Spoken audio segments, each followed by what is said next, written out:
I'm Jennifer. And I'm Marco. Today, we're diving into a topic that I'm sure hits close to home for a lot of you. My mind goes blank when I try to speak English. Oh, this one's a biggie, Marco. You know, it's that moment when you're all set to speak English, you've rehearsed what you're going to say, maybe even practiced in your head. But as soon as you open your mouth, nothing. Your mind just goes blank. Exactly, it's like your brain decides to take an unplanned vacation just when you need it the most. You know, Jennifer, this reminds me of the time I had my first job interview in English. I had prepared so much, even rehearsed answers in front of the mirror. But when the interviewer asked me the first question, my mind went completely blank. I just stared at him like a deer in headlights. Oh no, Marco, what did you do? Well, I panicked for a second, but then I just blurted out, "I'm sorry, could you repeat the question?" It bought me a little time to gather my thoughts, and I was able to get through it, but man, that was nerve-wracking. That's such a relatable story. I had a similar experience when I first moved to Paris. I was in a bakery and I wanted to order a croissant. Simple, right? But when it was my turn, I just froze. My mind went completely blank, and I ended up pointing at the display and saying, "One of those, please." The baker gave me the funniest look. That's priceless. It just goes to show that no matter how prepared you are, sometimes your brain just decides to take a break. But don't worry, today we're going to explore why this happens and share some practical tips to help you keep the conversation going, even when your mind seems to check out. Absolutely. So if you've ever found yourself in this situation, keep listening because we've got some great strategies to help you stay cool and confident when speaking English. All right, let's get into it. First things first, Jennifer, why does our mind go blank when we try to speak a foreign language, especially English? Well, Marco, it's usually a combination of nerves and cognitive overload. When you're trying to speak a language that's not your native one, your brain is doing a lot of work. It's processing grammar, vocabulary, pronunciation, and all of that in real time. If you add a little pressure, like speaking in front of someone or trying to impress your boss, your brain can just freeze up. It's like trying to run multiple apps on an old computer. Eventually, something's going to crash. That makes total sense. It's like trying to juggle too many balls at once. Eventually, one or two are going to hit the ground. And let's be honest, the fear of making mistakes doesn't help either.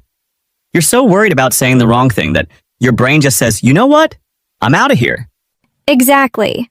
So let's talk about how to overcome this blank mind syndrome. One great tip is to prepare some go-to phrases in advance. Think of them as your safety net. If your mind goes blank, you can rely on these phrases to keep the conversation going. For example, if you're struggling to find the right words, you could say, "Let me think about that for a moment." Or, "I'm not sure how to say this, but..." These phrases buy you time and keep the conversation flowing. That's such a useful tip.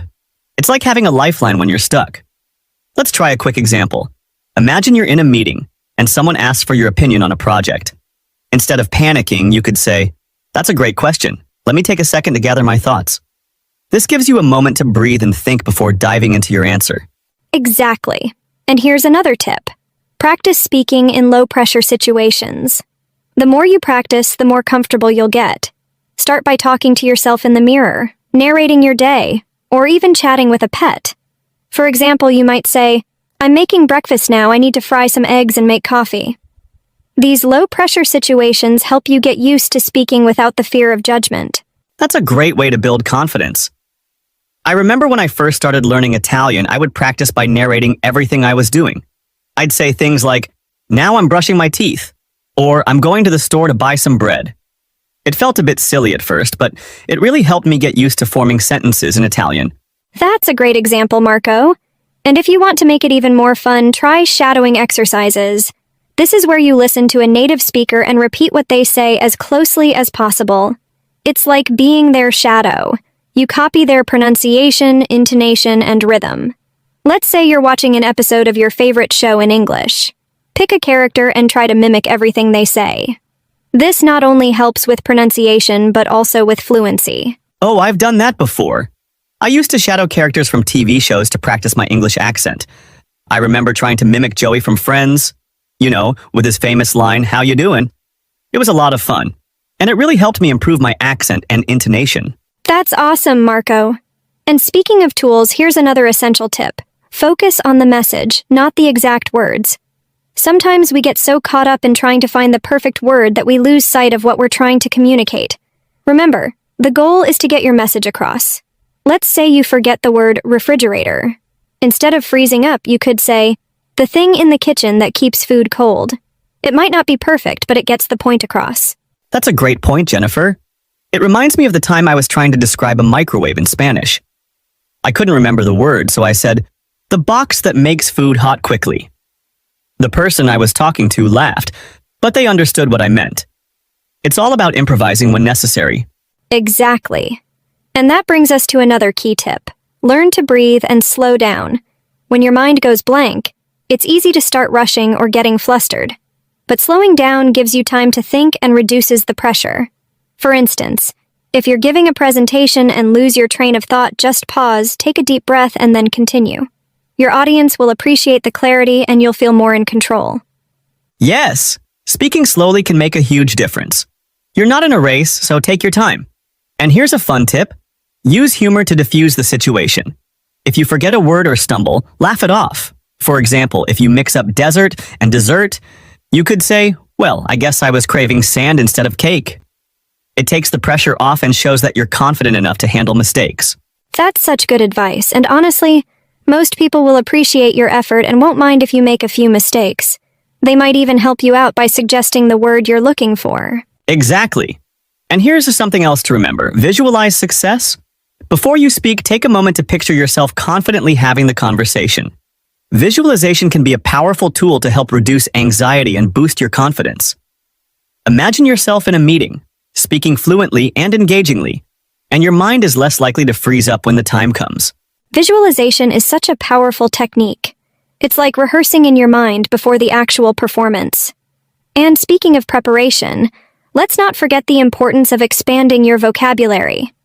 Sometimes our minds go blank simply because we don't have the words we need. The more vocabulary you know, the easier it is to express yourself.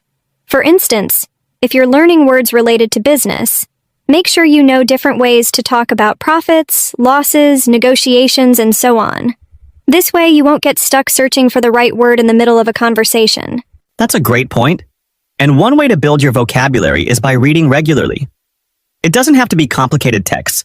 Even reading a short news article or a blog post each day can introduce you to new words and phrases. Then, try to use those new words and sentences throughout the day. For example, if you learn the word negotiation, you might say, I have a negotiation with a client tomorrow, even if you're just practicing by yourself. Absolutely. And here's another tip related to vocabulary. Group your new words into themes.